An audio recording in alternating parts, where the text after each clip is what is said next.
தலைவர்களுக்கும் சட்டப்பேரவை உறுப்பினர்களுக்கும் என்னுடைய வணக்கத்தை நான் தெரிவித்துக் கொள்கின்றேன். அவசர பணியாக டெல்லி சென்று திரும்பிய மாண்புமிகு எதிர்க்கட்சி தலைவர், எதிர்க்கட்சி துணைத் தலைவர் ஒரு வாட்டி கூட நான் பதில் சொல்லும் போது இருக்க மாட்டேங்கிறாங்க. நானும் தொடர்ந்து பார்த்துக்கிட்டே இருக்கிறேன். ஏற்கனவே 2 வருடங்களுக்கு முன்பு என்னுடைய காரில் ஏறி அவர் செல்ல முயன்ற போது நான் சொன்னேன், இந்த விஷயத்தை கார் எடுத்துகிட்டு போங்க, ஒன்றும் பிரச்சனை இல்லை அப்படின்னு. அப்பொழுது அண்ணன் மாண்புமிகு உறுப்பினர் முன்னாள் முதலமைச்சர் அண்ணன் ஓபிஎஸ் அவர்கள் எழுந்து நின்று சொன்னார்கள், நாங்கள் எங்கள் கார் எங்கேயும் தப்பாக போகாது அப்படின்னு. ஆனால் இன்னைக்கு டெல்லியில் ரூட்டு மாறி கிட்டத்தட்ட 3 கார் மாறி அவங்க கட்சி ஆஃபீஸுக்காக போயிருக்கிறதா சொன்னாங்க. அதுக்கு வாழ்த்துக்கள். என்னுடைய சேப்பாக்கம் திருவல்லிக்கேணி தொகுதி உறுப்பினர் மக்களுக்கு இந்த நேரத்தினுடைய நன்றியை நான் தெரிவித்துக் கொள்கின்றேன். பொதுவாக ஒரு பேப்பரில் எழுதும்போது சிலர் போட்டு கீழே 2 லைன் போட்டு எழுத ஆரம்பிப்பாங்க. ஆனால் நம்முடைய முதலமைச்சர் அவர்கள் போட்டு இந்த பட்ஜெட்டை ஆரம்பிச்சிருக்கிறாங்க.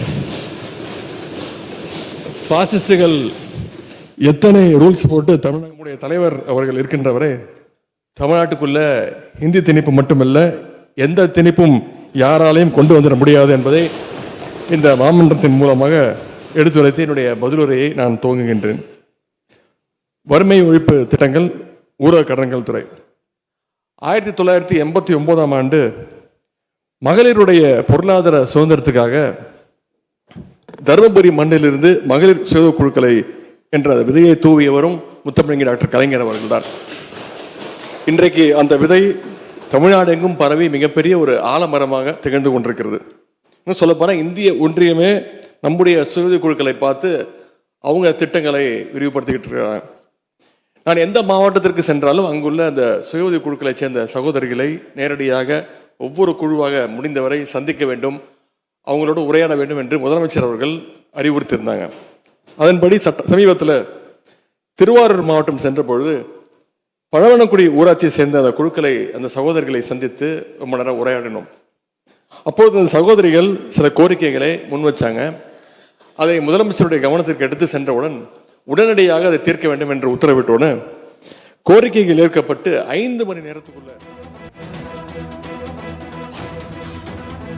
வடசென்னையை சேர்ந்த கேரம் வீராங்கனை தங்கிய காசிமா, அவருடைய தந்தை ஒரு ஆட்டோ ஓட்டுநராக இருக்கின்றார். அமெரிக்காவில் நடைபெற்ற உலகக்கோப்பை கேரம் போட்டியில் பங்கேற்கின்ற வாய்ப்பு அவருக்கு கிடைச்சது. ஆனால் அவருக்கு அதுக்கான பயணத்திற்கும் தங்குவதற்கும் பயிற்சிக்குமான செலவிற்கு நிதி உதவி இல்லை. இது பற்றி நம்முடைய துறைக்கு ஒரு கோரிக்கை வச்ச உடனே உடனடியாக அடுத்த நாள் நம்முடைய முதலமைச்சர் உத்தரவிட்டு 2,50,000 ரூபாய் வழங்கி அவரை உலகக்கோப்பை கேரம் போட்டியில் பங்கேற்க அமெரிக்கா வரை அனுப்பி வைத்தோம். நிதி பெற்று சென்ற தங்கை காசிமா அவர்கள் உலகக்கோப்பையை வென்று தமிழ்நாடு திரும்பினார். உடனடியாக நம்முடைய முதலமைச்சர் அவர்கள் அவரை பாராட்டி 1 கோடி ரூபாயை ஹை கேஷ் இன்சென்டிவ்ஸாக உடனே வழங்கினார். இதுபோல நூற்றுக்கணக்கான காசிமாக்கள் உருவாக நம்முடைய தமிழ்நாடு சாம்பியன்ஸ் அறக்கட்டளை தொடர்ந்து துணை நிற்கும். ஆகவே மாண்புமிகு சட்டமன்ற உறுப்பினர்கள் தங்களுடைய தொகுதியில் விளையாட்டு தளத்தில் தயவு செய்து விண்ணப்பிக்க சொல்லுங்கள். நிச்சயம் அவருடைய திறமைக்கு ஏற்ப நிதி உதவி அளிக்கப்படும் என்பதை தெரிவித்துக் கொள்ள விரும்புகின்றேன். விளையாட்டினை மாபெரும் மக்கள் இயக்கமாக்கும் விதமாக முதலமைச்சர் கோப்பை விளையாட்டுப் போட்டிகளை தொடர்ந்து நடத்தி வருகின்றோம். கடந்த ஆண்டு இதற்காக 83 கோடியே 37 லட்சம் ரூபாய் நிதி ஒதுக்கப்பட்டது. முந்தைய ஆட்சி காலத்தில் முதலமைச்சர் கோப்பை விளையாட்டுப் போட்டிகளுக்கு பரிசு தொகையாக 8 கோடி ரூபாய் மட்டுமே வழங்கப்பட்ட நிலையில் நம்முடைய திராவிட மாடல் அரசு அமைந்த பிறகு ஒவ்வொரு ஆண்டும் கிட்டத்தட்ட 35 கோடி ரூபாய் அளவுக்கு வெறும் பரிசு தொகை மட்டுமே வழங்கப்பட்டு வருகின்றது. இந்த போட்டிகள் பங்கேற்க கடந்த ஆண்டு பங்கேற்றவர்கள் 5 லட்சம் வீரர்கள். இந்த ஆண்டு கலந்து கொண்ட வீரர்கள் சுமார் 12 லட்சம் வீரர்கள் கலந்து கொண்டு சாதனை படைச்சிருக்கிறோம். எனவே இந்த திட்டத்திற்கான வெற்றி என்பதை இங்கே இதுவே என்பதை குறிப்பிட விரும்புகின்றேன்.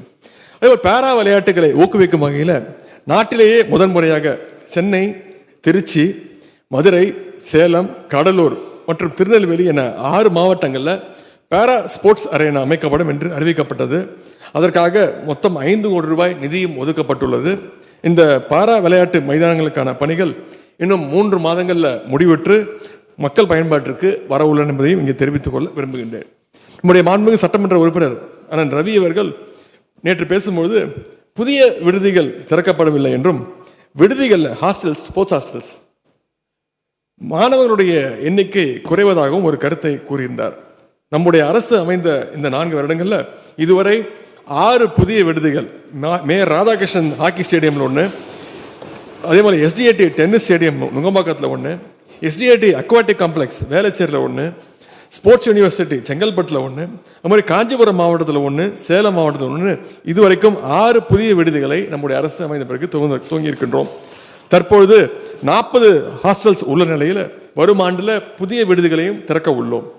மேலும் விடுதி மாணவர்களுக்கான அந்த உணவுப்படியை நாள் ஒன்றுக்கு ரூபாய் ஒவ்வொருவருக்கும் 250 ரூபாய் இருந்ததை நம்முடைய அரசு சென்ற வருடம் 350 ரூபாயாக உயர்த்தி கொடுத்தது. அதேபோல 4 ஆண்டுகளில் நம்முடைய அரசு, நம்முடைய துறை எடுத்த முயற்சியால மாணவர்களுடைய எண்ணிக்கை, ஹாஸ்டலில் இருக்கக்கூடிய மாணவர்களுடைய எண்ணிக்கை 2300 இன்றைக்கு 2600 உயர்ந்துள்ளது என்பதை இங்கே தெரிவிக்க நான் கடமைப்பட்டிருக்கிறேன். விளையாட்டு கட்டமைப்பை தமிழ்நாடெங்கும் பரவலாக்கம் செய்திட சட்டமன்ற தொகுதிகள் தோறும் மினி ஸ்டேடியம் அமைக்கப்படும் என்று நாம் அறிவித்திருந்தோம். முதல் கட்டமாக 9 சட்டமன்ற தொகுதிகள் நிலம் தேர்வு செய்யப்பட்டு சேப்பாக்கம், திருவல்லிக்கேணி, சோழவந்தான், திருவைகுண்டம், காரைக்குடி ஆகிய தொகுதிகளில் மினி ஸ்டேடியம் கட்டி முடிக்கப்பட்டு ஏற்கனவே திறந்து வைக்கப்பட்டுள்ளது. அதே கொளத்தூர், வாணியம்பாடி, காங்கேயம், பத்மநாபபுரம் மற்றும் ஆலங்குடி 5 தொகுதிகளிலும் பணிகள் நடைபெற்றுக் கொண்டிருக்கின்றன. விரைவில் அங்கேயும் ஸ்டேடியம் திறந்து வைக்கப்படும் என்று தெரிவித்துக் கொள்கின்றேன். சென்ற ஆண்டு 22 சட்டமன்ற தொகுதிகளில் மினி ஸ்டேடியம் அமைக்கப்படும் என்று சட்டப்பேரவை அறிவித்திருந்தோம். அதற்கான பணிகள் விரைவில் தொடங்க உள்ளன. அது மட்டுமல்ல, நிலம் இருக்கின்ற அனைத்து தொகுதிகளிலும் மினி ஸ்டேடியங்களை நிச்சயம் அமைக்க நடவடிக்கை எடுக்கப்படும் என்பதையும் தெரிவித்துக் கொள்கின்றேன். நம்முடைய பேரவைத் தலைவர் அவர்கள் ராதாபுரம் தொகுதியில் ஸ்டேடியம் அமைக்க வேண்டும் என்று கேட்டிருக்கிறீங்க. ராதாபுரத்தில் சர்வதேச தரத்திலான ஸ்டேடியம் அமைப்பதற்கான அறிவிப்பை நம்முடைய முதலமைச்சர் அவர்கள் ஏற்கனவே வெளியிட்டாங்க. இதற்காக நிதி ஒதுக்கப்பட்டுள்ளது. ஒப்பந்த புள்ளி கோரப்பட்டு விரைவில் பணிகள் தொடங்கப்படும் என்பதையும் தெரிவித்துக் கொள்கின்றேன். மாண்புமிகு உறுப்பினர் அண்ணன் நீலமேகம் அவர்கள் தஞ்சை மாவட்ட விளையாட்டு அரங்கத்தில் சிந்தட்டிக் அத்லெட்டிக் ட்ராக் அமைக்கும் பணியை விரைந்து முடிக்க நேற்று கோரிக்கை வச்சிருந்தார். அந்த பணிகள் வரும் ஏப்ரலுக்குள் முடிக்கப்பட்டு விரைவில் விளையாட்டு வீரர்களுடைய பயன்பாட்டிற்கு கொண்டு வரப்படும் என்பதை உறுதியை இந்த நேரத்தில் நான் தெரிவிக்க கடமைப்பட்டிருக்கின்றேன். முத்தமிழர் கலைஞர் அவர்களுடைய வாழ்ந்த கோபாலபுரத்தில் கலைஞர் குத்துச்சண்டை அகாடமி அமைக்கப்படும் என்று சென்ற ஆண்டு சட்டப்பேரவையில் அறிவித்திருந்தோம். அதன் அடிப்படையில் 8 கோடி ரூபாய் மதிப்பீட்டில் சர்வதேச தரத்தில் கட்டப்பட்டுள்ள கலைஞர் பாக்ஸிங் அகாடமியை முதலமைச்சர் அவர்கள் கடந்த மாதம் திறந்து வச்சாங்க. முத்தமிழர் கலைஞருடைய நூற்றாண்டை முன்னிட்டு தமிழ்நாட்டில் உள்ள 12,525 கிராம ஊராட்சிகளுக்கும் கலைஞர் ஸ்போர்ட்ஸ் கிட்ஸ் வழங்குவோம் என்று சட்டப்பேரவையில் அறிவித்திருந்தோம். கடந்த ஆட்சியில் வெறும் 4 விளையாட்டுகளுக்கான ஸ்போர்ட்ஸ் கிட் தான் கொடுக்கப்பட்டது. அந்த நிலையில் கலைஞர் ஸ்போர்ட்ஸ் கிட் திட்டத்தின் கீழே 10 வகையான விளையாட்டுகளுக்கு தேவையான 33 ஸ்போர்ட்ஸ் கிட்டை நாம் தொடர்ந்து வழங்கி இருக்கின்றோம். அனைத்து மாவட்டங்களையும் ஒரே ஆண்டில் கிட்டத்தட்ட 17,000 எண்ணிக்கையிலான ஸ்போர்ட்ஸ் கிட் தொகுப்பினை கொடுத்திருக்கிறோம். வரும் ஆண்டில் நகர்ப்புறங்களிலும் கலைஞர் ஸ்போர்ட்ஸ் கிட் திட்டத்தின் கீழே விளையாட்டு உபகரணங்கள் வழங்க நடவடிக்கை எடுக்கப்பட்டு வருகின்றது.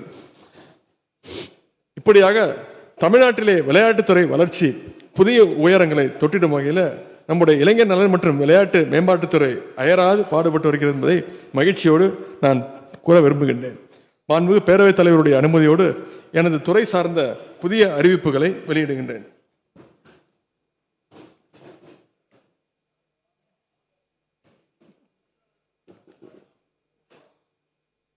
ஊரக வளர்ச்சி மற்றும் ஊராட்சித்துறை வாழ்ந்து காட்டுவோம் திட்டம் 2.0 வெற்றி பெற்றதன் அடிப்படையில் நடப்பாண்டில் மேலும் 120 வட்டாரங்கள் 1000 கோடி ரூபாய் மதிப்பீட்டில் உலக வங்கியுடன் இணைந்து வாழ்ந்து காட்டுவோம் திட்டம் 3.0 துவங்குவதற்கான நடவடிக்கைகள் மேற்கொள்ளப்படும்.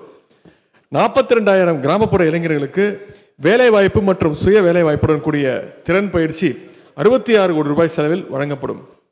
பழங்குடியினர், முதியோர், மாற்றுத்திறனாளிகள் மற்றும் திருநங்கையர் உள்ளிட்ட 2500 சிறப்பு சுய உதவி குழுக்களுக்கு நடப்பாண்டில் 25 கோடி ரூபாய் வாழ்வாதார நிதியாக வழங்கப்படும். சென்னை மெரினா கடற்கரையில் 2024 டிசம்பர் மாதத்தில் நடைபெற்ற அந்த உணவு திருவிழா பெரும் வெற்றியை தொடர்ந்து நடப்பாண்டில் அனைத்து 5 ஜோன்லையும் மண்டல அளவிலான அந்த உணவு திருவிழாக்கள் நடத்தப்படும். நடப்பாண்டில் மகளிர் சுய குழுக்களுடைய உற்பத்தி பொருட்கள் 400 கோடி ரூபாய் அளவில் விற்பனை செய்து உறுதி செய்யப்படும். அடுத்து சிறப்பு திட்ட செயலாக்கத்துறை. நான் முதல்வன் திட்டத்தின் கீழ் ஷெல் மற்றும் மைக்ரோசாஃப்ட் நிறுவனங்கள் பங்களிப்புடன் கல்லூரி மாணவ மாணவிகளுக்கு எலக்ட்ரிக் வெஹிக்கிள்ஸ் மற்றும் ஏஐ ஆர்டிஃபிஷியல் இன்டெலிஜென்ஸ் சார்ந்த பயிற்சிகள் வழங்க உயர் திறன் மையங்கள் நிறுவப்படும். Scout undergraduate talents in Tamil Nadu, அதாவது scholarship for outstanding undergraduate talent in Tamil Nadu திட்டத்தின் கீழ் வரும் கல்வி ஆண்டில் தமிழ்நாட்டிலிருந்து 100 திறமையான இளங்கலை மாணவர்களுக்கு உலகளாவிய தொழில் பயிற்சிகள் வழங்கப்படும். தூய்மை இயக்கம். தமிழ்நாட்டில் உள்ள நகர்ப்புற மற்றும் ஊரக பகுதிகளில் தினந்தோறும் உருவாகும் திடக்கழிவுகளை மேலாண்மை செய்வதில் ஒரு புரட்சியை ஏற்படுத்துகின்ற வகையில் தூய்மை இயக்கம் என்ற ஒருங்கிணைப்பு அமைப்பு சிறப்பு திட்ட செயலாக்கத்துறையின் கீழ் ஏற்படுத்தப்படும். திட்டம் வளர்ச்சி மற்றும் சிறப்பு முயற்சிகள் துறை. மாநில திட்டக்குழுவால் கொள்கை மற்றும் ஆளுகைக்கான அனுபவ மையம் policy and governance experiential centre அமைக்கப்படும். அரசு துறைகளில் ஆதாரங்களின் அடிப்படையில் கொள்கை வகுக்கின்ற பணிகளை மேற்கொள்ள ஏதுவாக பொருளியல் மற்றும் புள்ளியியல் பிரிவு அமைக்கப்படும். இளைஞர் நலன் மற்றும் விளையாட்டு மேம்பாட்டுத்துறை.